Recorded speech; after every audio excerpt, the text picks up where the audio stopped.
آقا کریم نے ارشاد فرمایا کہ جو شخص گھر سے نکلتے ہوئے یہ دعا پڑھے، بسم اللہ توکلت علی اللہ ولا حول ولا قوت الا باللہ، مختصر دعا ہے، تو حضور نے ارشاد فرمایا اللہ کی طرف سے اس کو یہ جواب دیا جاتا ہے۔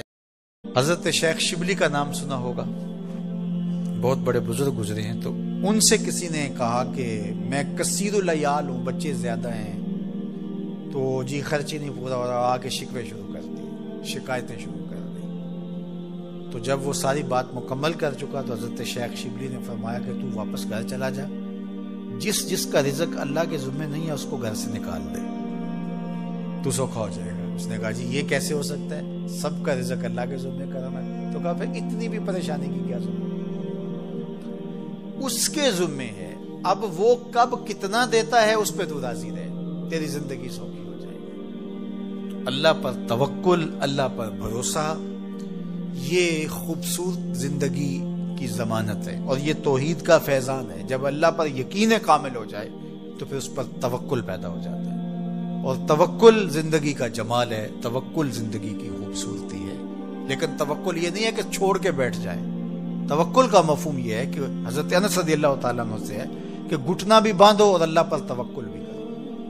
اونٹ کا گھٹنا باندھو، سائیکل موٹر سائیکل کھڑی کی ہے اس کا تالا لگاؤ اور پھر اس کو اللہ کے سپرد کر کے آ جاؤ۔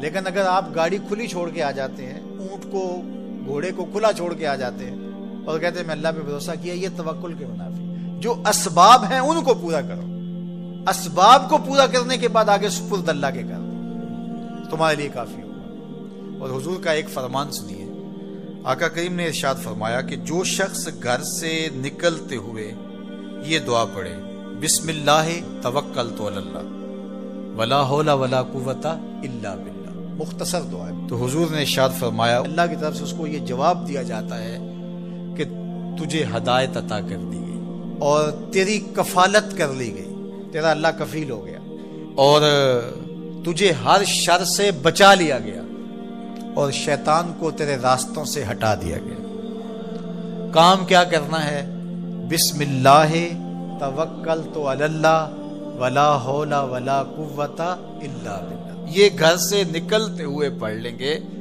تو انشاءاللہ حضور علیہ الصلوۃ والسلام کا جو فرمان ہے اس کے ہم مستاق بن جائیں گے اور اللہ کی رحمتوں کے حصار میں آ جائیں گے۔ شیطانوں سے بچ بچ کے چلیں گے، گلی اور بازاروں کے اندر شیطانوں کی بھیڑ بھی ہوگی لیکن ہم سے نہیں ٹکرا سکیں گے، ہٹا دیے جائیں گے، کیونکہ یہ ضمانت ہمارے حضور نے ہمیں دی ہے۔ تو اللہ پر توکل، اللہ پر بھروسہ، یہ مومن کی زندگی ہے۔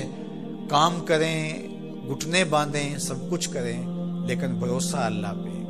محنت ہم نے کی ہے لیکن محنت کا نتیجہ نہ سمجھے، اللہ کا کرم کا نتیجہ سمجھے۔ یہ کہتے ہیں وہ منڈے نے بڑی محنت کی ہے جی اس لیے آگے نکل گیا ہے۔ کتنے منڈے ہیں جنہوں نے بڑی محنت کی اور پیچھے رہ گئے ہیں؟ جی یہ بندہ جو ہے وہ یہ بڑا زبردست تھا اس لیے آگے چلا گیا۔ زبردستی کے فوائد تو ضرور ہوتے ہیں لیکن آپ اپنے کاموں کو منسوب اپنی طرف نہ کرو، اللہ کی طرف کرو۔ وَإِذَا مَرِضْتُ فَهُوَ يَشْفِينِ، جب میں بیمار ہوتا ہوں وہ مجھے شفا دیتا ہے۔ بیماری کی نسبت اپنی طرف، شفا کی نسبت اللہ تعالیٰ کی طرف۔ تو یہ نہیں کہ منڈے نے بڑا کام کر دکھایا، نہیں، اللہ کے سپرد۔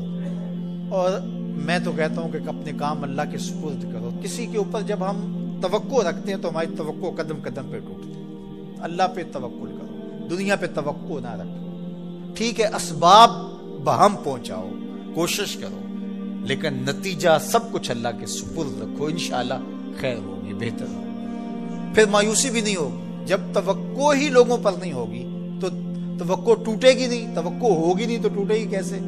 تو پھر مایوسی اور پریشانی نہیں ہوگی۔ تو اللہ پہ توکل تمہیں اعتماد دے گا، اللہ پہ توکل تمہیں مضبوط کرے گا، اللہ پہ توکل تمہیں کھڑا کر دے گا، اللہ پہ توکل تمہیں توحید کے نور سے مالا مال کرے گا۔ اللہ پہ توکل اللہ کی محبت کا ذریعہ ہے، اللہ پہ توکل خشیت الہی کی نہضت کا سبب ہے، اللہ پہ توکل باطن کی روشنی کا سبب اور ذریعہ ہے۔ یہ نور ہے، قبر میں بھی جائے، حشر میں بھی یہ نور ساتھ ساتھ چلے۔ تو اللہ پر توکل یہ زندگی کی خوبصورتی ہے اور یہ ہماری زندگیوں میں اترنا چاہیے۔ اللہ مجھے آپ کو توکل کے نور سے مالا مال فرمائے۔ اپنے معاملات اللہ کے سپرد کیا کریں۔ لیکن ان سب کے باوجود اگر مشکلات آ جاتی ہیں تو کوئی بات نہیں، مشکلیں آزمائشیں یہ اللہ کی طرف سے نبیوں کو آئی ہیں۔ حضرت امام رازی نے لکھا ہے کہ مکے سے لے کر طائف تک 70 ایسے نبیوں کی قبریں ہیں جن کی وفات صرف بھوک کی وجہ سے ہوئی۔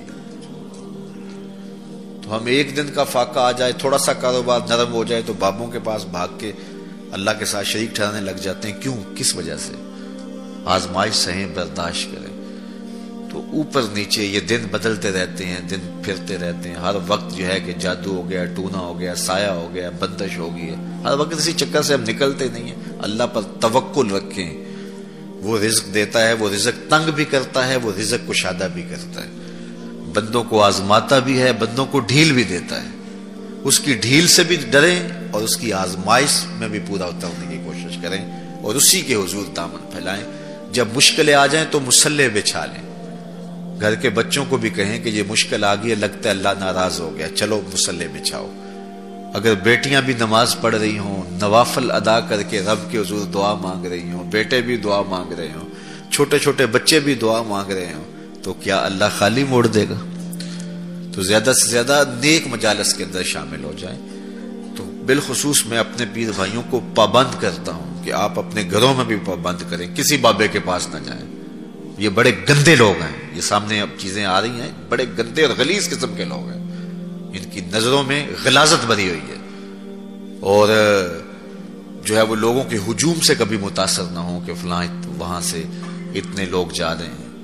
لا یصیر الباطل حقا بکثرت المتمسکین بہ، اگر کسی جھوٹ کے ساتھ، کسی باطل کے ساتھ زیادہ لوگ وابستہ ہو جائیں تو اس وابستگی سے باطل حق نہیں ہو جاتا۔ لوگ کہتے ہیں جی اتنے لوگ آ رہے ہیں، کچھ ہے تو آ رہے ہیں، تو جو بت خانوں میں جا رہے ہیں اتنے لوگ تو کچھ ہیں تو جا رہے ہیں، کیا مطلب یہ کوئی اب معیار ہے؟ تو جہلا کا جمع ہونا، جہلا کا کہیں جانا، یہ معیار نہیں ہے۔ معیار جو اللہ رسول نے دیا ہے ہمارے نزدیک بس وہی ہے۔ تو جب کوئی مصیبت بنے، مصلی بچھا کے دعا مانگو اللہ کی بارگاہ میں، نوافل پڑھو، صدقہ کرو، خیرات کرو، منت مان لو، روزوں کی منت مان لو، نمازوں کی منت مان لو، صدقہ کرنے کی منت مان لو، اور اللہ کے نیک بندوں سے جا کے دعا کرواؤ۔ غریبوں میں آپ رزق بانٹو، اس سے برکت ہوگی، اس سے پریشانیاں دور ہوں گی۔ رزق کم ہو گیا ہے تو غریبوں کو دو، لگتا ہے غریبوں کو دو گے تو اور کم ہوگا، نہیں، جب دو گے تو اللہ کے سچے وعدے آپ کو نصیب ہوں گے اور آپ کو برکت نصیب ہوگی، اس کے راہ میں دینے سے کم نہیں ہوتا ہے۔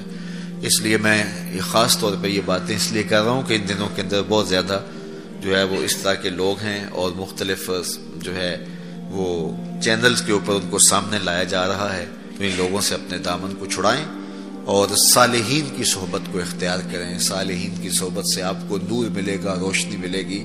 آزمائش ٹل جاتی ہے تو پھر بھی، ورنہ اس میں استقامت کی توفیق مانگیں، چونکہ جو بلا پر صبر کرتا ہے اسے بھی اجر دیا جائے گا۔